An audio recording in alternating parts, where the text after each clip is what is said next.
Shalom, selamat malam Bapak Ibu Saudara-saudara yang terkasih di dalam Tuhan Yesus Kristus. Salam sejahtera.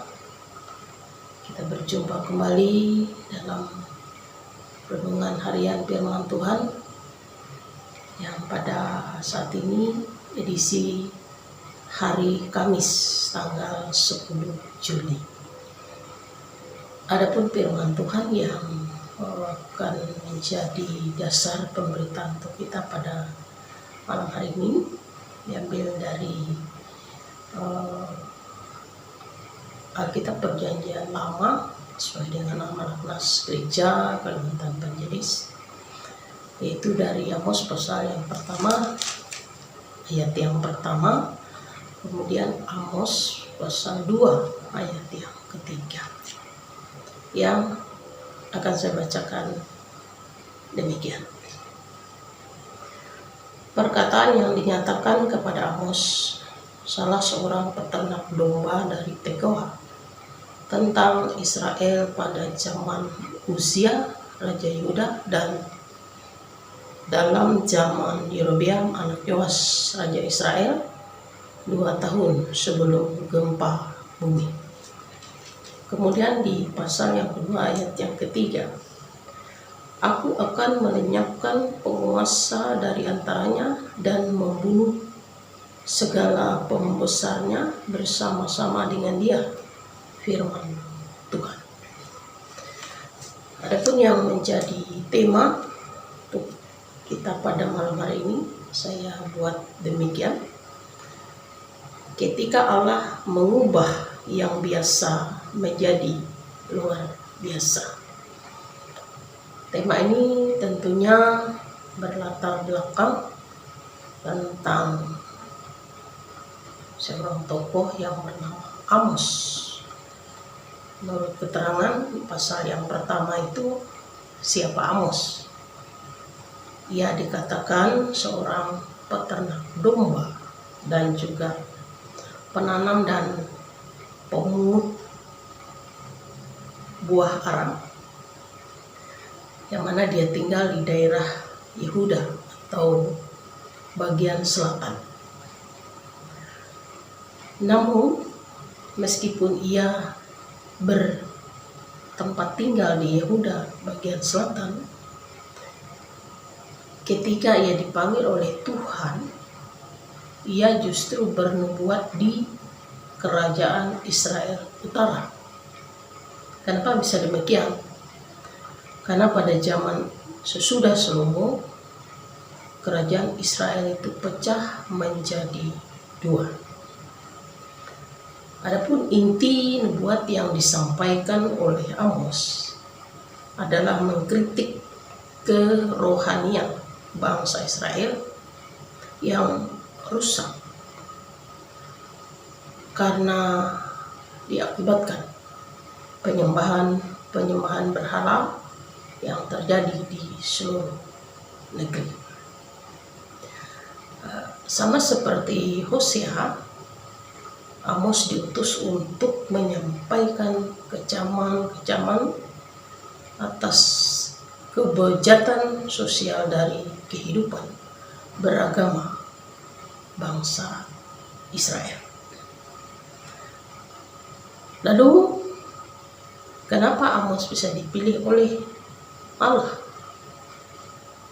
Kalau kita tahu siapa Amos, keterangan pasal yang pertama tadi, dia adalah orang yang biasa dan pekerjaannya pun tidak sedikit pun yang menyinggung dan berurusan dengan hal yang rohani.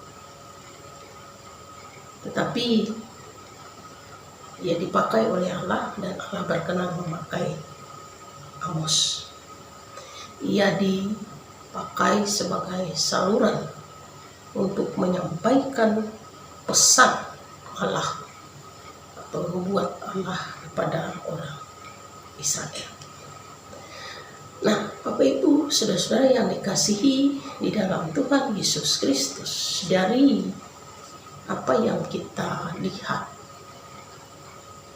dari kehidupan seorang yang bernama Amos, di mana Allah begitu luar biasa mengubah kehidupannya dari yang biasa seperti tema tadi menjadi luar biasa.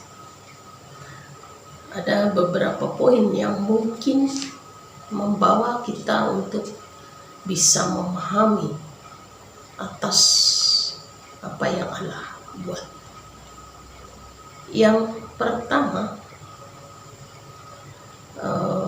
sekali lagi kita diingatkan tentang otoritas Allah yang tidak bisa kita ketahui. Jadi artinya bahwa siapapun yang dipilih oleh Allah itu adalah sudah menjadi bagian dari otoritasnya. Nah, kemudian yang kedua, mungkin kita pernah berpikir saking biasanya pekerjaan yang kita jalani, mungkin juga jauh dari kata rohani. Nah, tetapi ketika bertemu dengan kehendak Allah, itu akan menjadi pekerjaan yang vital jika kita berada di tempat yang Allah kehendaki bagi kita.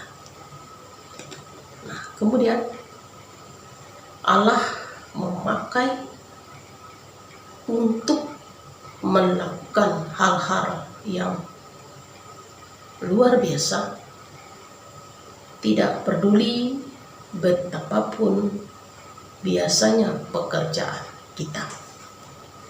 Jadi Bapak Ibu Saudara-saudara yang dikasihi di dalam Tuhan Yesus Kristus, hal yang biasa menjadi luar biasa, itulah kuasa Allah. Dan kita yang merasa tidak memiliki apa-apa, tidak mempunyai talenta, tidak mempunyai karunia, jangan khawatir, Allah berkenan memakai kita, maka yakinlah bahwa Allah tidak hanya berhenti pada saat Dia memanggil kita saja, atau pada saat Ia berkenan memakai kita, tetapi Ia juga akan menolong kita untuk melakukan segala sesuatu yang dikehendakinya.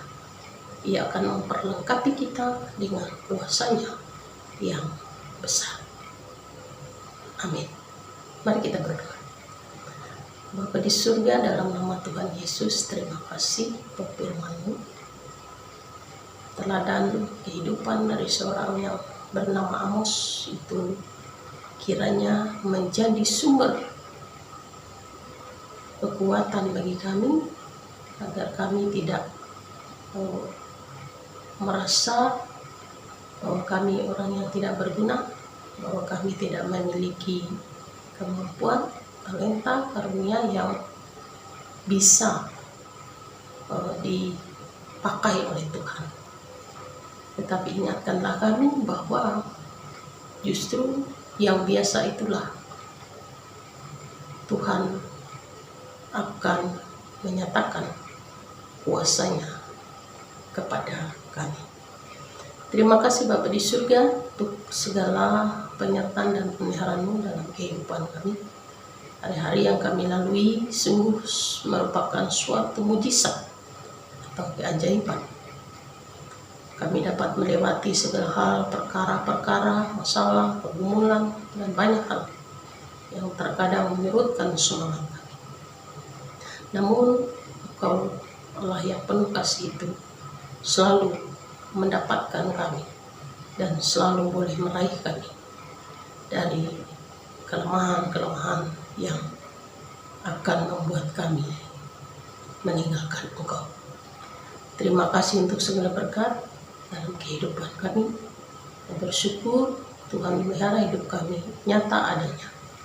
Di hari-hari kami merasakan bagaimana kami mampu melewati setiap persoalan hidup kami.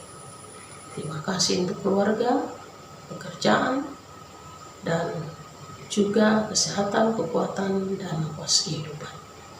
Terpujilah nama Tuhan. Dalam Yesus Kristus kami berdoa. Amin.